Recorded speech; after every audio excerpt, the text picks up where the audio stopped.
Vitamin B12, also called cobalamin, has several important functions in our body. The main effects comprise the development and maturation of our red blood cells and the proper functioning of our nervous system. Vitamin B12 also has antioxidant properties. It is an important cofactor in energy production in our mitochondria, and it contributes to the synthesis of DNA, our hereditary material. In order to be able to absorb B12 from food into our body, we need the protein intrinsic factor, made in cells in our stomach, as well as gastric acid.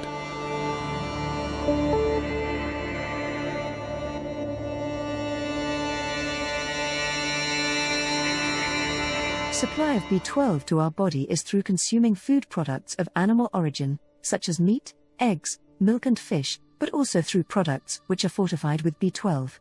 The daily need for B12 varies between 4 and 7 micrograms.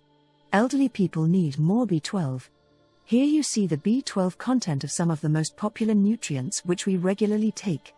On average, B12 intake is 7.2 micrograms in meat eaters, but only 0.4 micrograms in people adopting a strictly plant-based diet. Therefore, the nutrition of people who do not use any products of animal origin is severely lacking B12. Nevertheless, a study in Switzerland showed that with proper use of B12 supplementation, people adopting a plant-based diet could have normal levels of B12 in their blood. In many countries, there is a considerable deficiency of B12 due to eating limited amounts of food of animal origin, for instance, India. In conclusion, using B12 supplementation is necessary for all individuals whose nutrition is deficient in B12.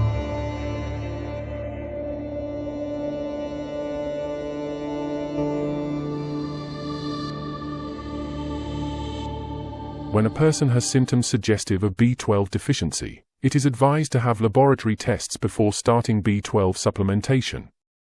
But pay attention, laboratory tests are not very precise in demonstrating B12 deficiency. People may already have symptoms while the blood level of B12 still is within the low normal limit. In contrast, not all people with low blood levels of B12 will have symptoms. Sometimes, doctors not only measure the concentration of B12 in the blood, but also certain biomarkers like methylmalonic acid, MMA, and/or homocysteine. Unfortunately, in the UK this is rarely done. A study in Germany, published in 2013, revealed that in approximately half of the people with very low blood levels of B12, the levels of MMA were normal. This implies that these biomarkers are not very reliable. When they are normal, this does not rule out B12 deficiency. It is important to consider someone's complaints and symptoms.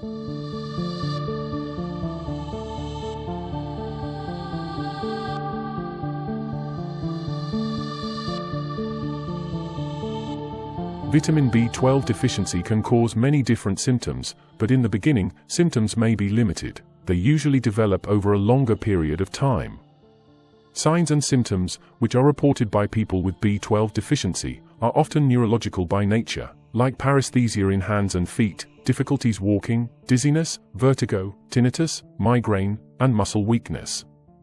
But also difficulties in maintaining proper concentration, thinking, brain fog, problems with remembering things, finding the exact words, or learning problems, in children.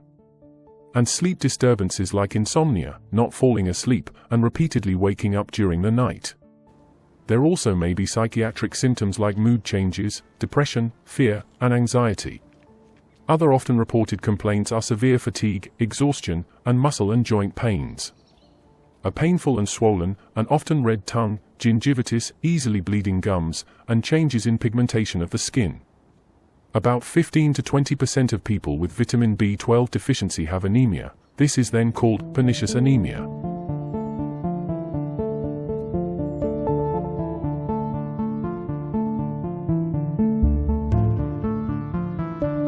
B12 deficiency can be caused by either insufficient intake of B12 in the diet, or by reduced absorption into the body. Unfortunately, there are very little really good data on how many people have a B12 deficiency. We do know that deficiency occurs more often in women than in men. When a deficiency has been demonstrated, doctors will try to find its cause. A classical cause of deficiency is Addison biomass disease, an autoimmune disorder in which absorption of B12 is disturbed by the absence of the important intrinsic factor, or by reduced gastric acid secretion. In people with this disorder, blood tests can reveal the presence of antibodies against this intrinsic factor or against gastric parietal cells. Consequently, B12 in our food cannot bind properly to intrinsic factor and is thereby not taken up by our body. Nevertheless, in many individuals with B12 malabsorption, such antibodies cannot be demonstrated. However, this does not change the diagnosis or the treatment. B12 deficiency can often develop in people who already have another autoimmune disorder, like a thyroid disorder, or type 1 diabetes. Certain medications like metformin, which is frequently prescribed for people with type 2 diabetes, or drugs which inhibit gastric acid secretion can impair B12 absorption and lead to deficiency.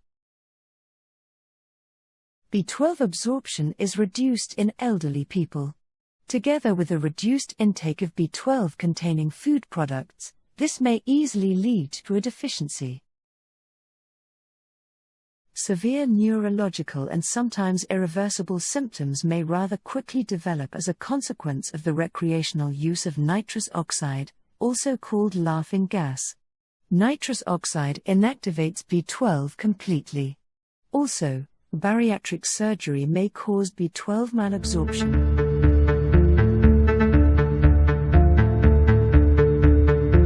When B12 intake is insufficient, oral supplementation is necessary, for instance, by taking 20 to 50 micrograms of a cyanocobalamin tablet daily. In the case of B12 malabsorption, lifelong treatment with intramuscular B12 injections is the best possible therapy. The aim of treatment is to abolish symptoms and then remain symptom-free. However, treatment advice varies between countries. The start of treatment is with intramuscular B12 injections on alternate days, as advised in the UK, or twice weekly, as advised in the Netherlands. After the initial loading, injection frequency is slowly and gradually reduced until a maintenance dose of 1000 micrograms every 1 to 2 months. People can often be taught to self-administer the injections. When there are considerable neurological symptoms, injection frequency is maintained on alternate days until no further improvement, or 1 to 2 times weekly for a period of at least 2 years, as is advised in the Netherlands. Daily practice shows that there is a group of individuals with B12 deficiency, especially those with neurological complaints, who need higher frequency injections for longer than 2 years. In these people, symptoms may worsen again when the interval between injections is prolonged or is prolonged too fast. They require for the long term more frequent injections, varying from twice weekly to once every 3 to 4 weeks. It is a good clinical practice to continue the treatment in these people until all, especially neurological, symptoms have resolved, or do not improve further, before gradually increasing the time between injections. Having a more severe B12 deficiency, for a longer period of time, makes it less easy to prolong the time between injections. Unfortunately, we have to recognize that often some symptoms remain. After bariatric surgery, oral supplementation is often insufficient, and intramuscular injections are needed.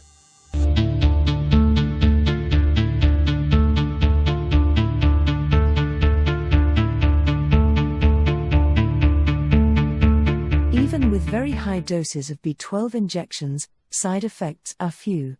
Acne-like skin problems are most frequently reported. Allergy is very rare. Children and adults with congenital disorders of B12 metabolism are using these high doses lifelong. Please pay attention to the following. 1. Measuring blood levels of B12 during treatment is useless. 2. Long-term follow-up is needed, as symptoms may reappear when injection frequency is reduced. And 3. Additional attention is also needed for possible deficiencies of other nutrients like folate or vitamin B2 and B6. Overall, B12 supplementation is not a one-size-fits-all fixed regimen but an individualized treatment tailored to maintain an individual free of symptoms. The long-term need for frequency of intramuscular injections of B12 may vary between individuals from twice weekly to once every 1 to 2 months. More information can be found in the following scientific publications, which are available for free on the Internet.